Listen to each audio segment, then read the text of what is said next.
台中西屯的水南市场半暝2点多着火，因为这着火大头有坑甲树桶，楼顶就是徛家，状况是真危险。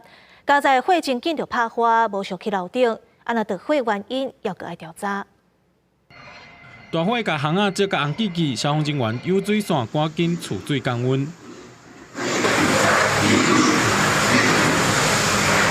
着火当虽然无营业，不过火烧甲一尾，阁传出爆炸的声，互附近的居民心惊惊。部分当内底阁有放ga스桶，住户一听到讲着火啊，就赶紧为徛家走出来。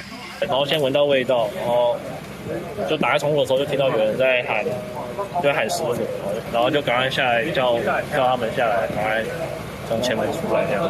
台中西屯区的水南市啊，14半暝2点外发生火灾，消防人员出动5个分队赶去拍火，差不多有7、8担啊，互火烧害去。台中市消防局表示，火势受到控制了后，详细敲吹，加在无人伤亡。到场发现1楼店铺起火，那有延烧到2楼、3楼的状况，那我们立即部署水线哦，那很快就把火势压制哦。调查人员透早来由封锁线收集证据，住伫楼顶的住户表示，因为传统市啊半暝拢会有番仔先来落火，出入会较复杂。早上就是他们摊贩都在那里做生意，这复杂一定复杂，你看这来来往往人这么多，一定很复杂嘛。住户讲，互火烧到的单啊，袂少是袂食的。加在ga스桶第一时间就互搬出来，无互火势阁继续炭烧。着火原因阁要进一步调查。记者综合报道。